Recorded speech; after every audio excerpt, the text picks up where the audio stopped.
Maths का paper बहुत simple आया था राइट। तो देखिएगा मोस्टली क्वेश्चंस इसमें उस सवाल से भी थे और एनसीईआरटी से भी थे। तो फर्स्ट का सिंपल सा आंसर है -3। ठीक है, cot square a minus cosec square sine 30 plus sine cos 60 की वैल्यू कितनी होती है -1। देखो सॉल्यूशन मैंने साइड में कर रखा है। कौन सा ट्रायंगल सिमिलर होते हैं, इक्विलेटरल ट्रायंगल। एक्स और वाई की वैल्यू निकालनी है, ट्रायंगल सिमिलर दे रखे तो साइड के रेशियो इक्वल होंगे, तो 1/2 सब होने चाहिए। तो उसके लिए एक्स की वैल्यू कितनी होगी 5 और वाई की वैल्यू कितनी होगी 6। ये सर्कल है, इसमें कॉर्ड दे रखे बड़े सर्कल की, छोटे सर्कल की टेंजेंट है, तो इसमें हमें निकालना है डीबी। तो कितना होगा 5 ही हो गया पूरा, तो 5 में 3 माइनस करेंगे तो कितना आ गया 2। इस फिगर में हमें एंगल ऑफ एलिवेशन निकालना है ए से सी तक का, तो मीन हमें ये निकालना है तो हम tan 30 से निकाल सकते हैं p/b, उससे आगे 30 डिग्री। हमें क्या करना है, एरिया ऑफ सेक्टर जो है वो इक्वल है 1/8 ऑफ एरिया ऑफ सर्कल के, तो ये कितना आएगा थीटा यहाँ से 45 डिग्री। पैरामीटर क्वाड्रेंट का जो होता है वो होता है 2πr/4 और सर्कमफ्रेंस कितना देखा है 22, तो कितना आ गया 5.5 सेंटीमीटर।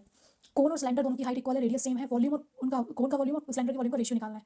तो ऊपर रखेंगे कोन का वॉल्यूम, नीचे रखेंगे सिलेंडर का वॉल्यूम, का क्या आ जाएगा रेशियो 1/3। इसमें से मॉडल क्लास बतानी है, तो फ्रीक्वेंसी इसकी ज़्यादा होती है, तो वही मोड होता है, तो ये 8 है, तो इसका मोड कितना होगा लोअर, इसकी लोअर लिमिट कितनी होगी मॉडल क्लास की 30। एक एम्पेरिकल रिलेशन होता है मीडियन मोड और मीन में, दैट इज ये, तो इसका आंसर कितना आ गया 14। हमने इसकी सैंपल स्पेस बना ली है, एटलीस्ट 9 होना चाहिए, दो डाइस का नंबर का सम, कम से कम 9 का आंसर कितना भी हो, तो वो कितने हैं 10। पी और क्यू का एलसीएम निकालना है, तो ये हो गया 2 की पावर 3, 3 की पावर 3 और 5। 3 की पावर n किससे ऐड नहीं होगी 5 से। प्राइम नंबर के एक्जैक्टली कितने फैक्टर्स होते हैं 2 प्राइम फैक्टर्स। इनकंसिस्टेंट कब होगा, जब ये सिचुएशन होगी, तो यहाँ के की वैल्यू कितनी हो जाएगी 4। ये इक्वेशन को हमें सॉल्व करना है, फिर इसको ax² + bx + c के टर्म्स में सॉल्व करना है, ताकि a b c आ जाए। उसके बाद हमें इस इक्वेशन में रख दिया, तो कितनी आ गई इसकी वैल्यू 1। ये पॉइंट डिवाइड कर रहा है इन दोनों पॉइंट्स को 1:1 में। ठीक है, ये लाइन सेगमेंट है, इन दोनों पॉइंट से मिलकर बनी है, ये पॉइंट उसको डिवाइड कर रहा है 1:1 में, तो पी और क्यू की वैल्यू क्या होगी, तो ये मिड पॉइंट हो जाएगा। अगर 1:1 में डिवाइड कर रहा है तो मिड पॉइंट वाले फॉर्मुले से हम इसको निकाल सकते हैं पी और क्यू की वैल्यू। इसमें असर्शन गलत है, रीजन ठीक है। इसमें असर्शन गलत है, रीजन ठीक है। इसका आंसर 25 आ गया। ठीक है, यहाँ से हमने सॉल्व किया, तो इसका आंसर ए की वैल्यू 30 आई, तो इसकी वैल्यू आ गई -1/2। और इसमें के की वैल्यू कितनी है 1। इसको हमने सॉल्व किया पैरामीटर वाले फॉर्मुले से, तो पहले हमने क्या निकाला, इसका लेंथ ऑफ आर्क निकाला, उसके बाद हम इसको प्लस कर सकते हैं सबको। इसको ग्राफिकली सॉल्व कर लेंगे। यहाँ वर्टिकल पोल से दोनों की हाइट डिफरेंट है, दोनों का शेडो का लेंथ भी डिफरेंट है, दोनों ट्रायंगल सिमिलर है, इसलिए हमने दोनों की रेशियो इक्वल रख दिया, यहाँ से साइड निकल गई इसकी।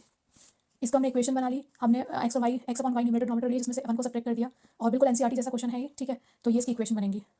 इनको हम सॉल्व कर सकते हैं कि कब कब इनफाइनाइटली मैनी सॉल्यूशंस होते हैं, तो आराम से इनफाइनाइटली मैनी सॉल्यूशंस कब होते हैं, जब लाइन क्या होती है कोइंसिडेंट। इसको हम प्रूव कर सकते हैं आराम से, एनसीईआरटी क्वेश्चन है, ये हम आराम से निकाल सकते हैं। इसको हमें प्रूव करना है, ये फर्स्ट चैप्टर का है, प्रूव करना है, एनसीईआरटी में से है। ठीक है, इन दोनों में से और में से आप कुछ भी कर सकते हैं। इसको ये भी एनसीईआरटी का क्वेश्चन है, इसकी वैल्यू 1/2 आ रही है, इसको वेरीफाई कर देंगे। सेम थ्योरम प्रूव कर सकते हैं, सेम एनसीईआरटी का क्वेश्चन है प्रूव करने को। इसको आप कर सकते हैं, दो सिलेंडर दे रखे हैं, उनका सरफेस एरिया निकालना है।